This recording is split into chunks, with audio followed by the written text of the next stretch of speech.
हाय. आज मला दोन नवीन गोष्टी शिकायला मिळाल्या. त्यातली पहिल्या गोष्टीचा व्हिडिओ आणि दुसऱ्या गोष्टीचा व्हिडिओ मी दोन्ही सेपरेटली करणार आहे. आत्ताच्या ह्या व्हिडिओमध्ये मी जे बोलणार आहे ते आहे प्रीमियम DNSबद्दल. आता बेसिकली DNS म्हणजे काय, तर डोमेन नेम रिझॉल्वर, ठीक आहे, किंवा डोमेन नेम सर्व्हर, ठीक आहे. याचं काम काय असते, तर IP वरून ज्या वेळेला लोक एखाद्या वेबसाईटला व्हिजिट करतात त्याला त्यांनी वेबसाईटचा ॲड्रेस टाकतात, म्हणजे happyvisitors.com. तो happyvisitors.com कुठल्या IPला रिझॉल्व होतं आहे हे सांगायचं काम DNS सर्व्हरचं असतं. म्हणजे बेसिकली लोक पहिल्यांदा टाईप करणं happyvisitors.com, तो कुठल्या तरी एका माणसाकडे जाणार आणि तो सांगणार की बाबा ह्याचा जो काय IP आहे तो म्हणजे हा आहे. फॉर एक्झाम्पल ह्याचं एक सिम्प्लिफाईड एक्झाम्पल बघायचं झालं तर काय आहे, तर आपल्या मोबाईलमध्ये फोन बुक असते, आपण नावावरून त्याचा फोन नंबर शोधतो आहे, ह्याला म्हणायचं DNS सर्व्हर. मग बेसिकली हे DNS सर्व्हर आपण ज्याला डोमेन नेम परचेस करतो आहे त्याला आपल्याला बाय डिफॉल्ट मिळालेलं असते, पण आपल्याला प्रीमियम DNSची सध्या गरज होती. आता DNS आणि प्रीमियम DNSमध्ये असा मेजर काय फरक नाही आहे आणि इतके वर्ष आपण वेबसाईट इंडस्ट्रीमध्ये काम करतो आहे, पण तरीसुद्धा आपण कधी प्रीमियम DNS घेतला नव्हता. आता प्रीमियम DNSचा बेनिफिट काय, तर आता काही दिवसांपूर्वी मी माझा सर्व्हर शिफ्ट केला. म्हणजे जुना सर्व्हरचा IP वेगळा होता आणि नवीन सर्व्हरचा माझा IP वेगळा होता. तर जुना सर्व्हरचा मी जर नेम सर्व्हर जर चेंज केले, म्हणजे माझे नेम सर्व्हर्स आहेत nst.happy-visitors.com आणि तो 194च्या IPला पिंग करत होता जुना, ठीक आहे. ते मी नवीन सर्व्हरला शिफ्ट करण्यासाठी नेम सर्व्हर्सला 194ला पॉईंट केले. तर कधी पण आपण ज्याला नेम सर्व्हर चेंज करतो त्याला तो आपल्याला 24 to 48 आवर्स प्रोपोगेशन डिले दाखवतो. ॲक्च्युली तेवढं लागत नाही, ही गोष्ट वेगळी आहे, पण तरीसुद्धा जे ऑफिशियल टायमिंग आहे ते 24 ते 48 तास आहे जगभरामध्ये प्रोपोगेट होण्याचा. मग ह्याच्यावरती उपाय म्हणूनच प्रीमियम DNS काढण्यात आलेला आहे. प्रीमियम DNSचं जे काही कॉस्टिंग आहे ते आहे ₹550 पर इयर, आणि हे पर इयरचं कॉस्टिंग आपल्याला त्यांना द्यावं लागते. आणि त्याचा बेनिफिट काय, तर ज्या मोमेंटला आपण DNS किंवा IP चेंज करू त्या मोमेंटला आपल्याला रिअल टाईम रिफ्लेक्शन वर्ल्ड वाईडमध्ये बघायला मिळते. आता हे पॉसिबल कशामुळं आहे, तर त्यामध्ये दोन पद्धती आहेत, एक युनिकास्ट आणि एक मल्टीकास्ट.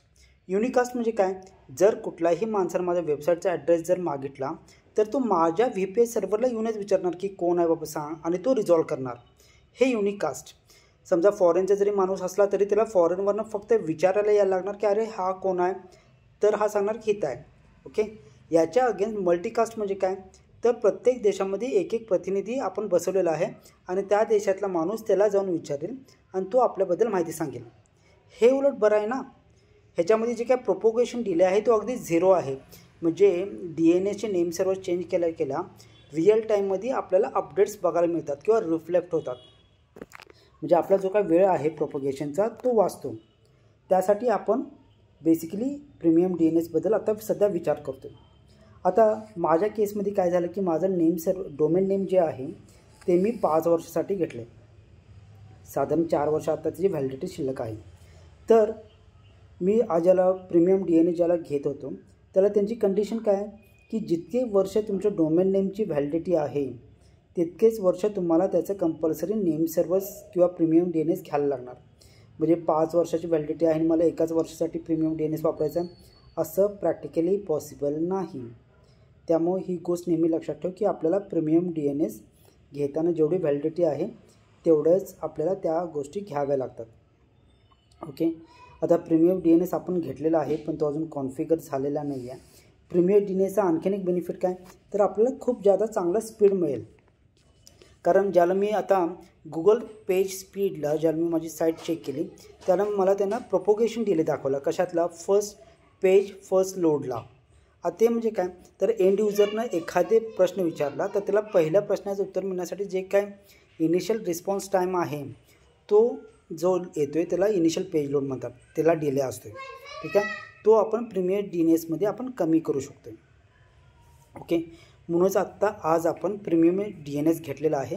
पण तो अजून कॉन्फिगर झालेला नाही आहे, कारण अरमान सर सध्या सुट्टीवरती आहेत आणि ते सोमवारी ऑफिसला जातील. मग आपल्याला काय करायचं आहे, तर आपण त्या गोष्टी सोमवारी कॉन्फिगर करून त्यांच्याकडून प्रॉपरली घेऊया.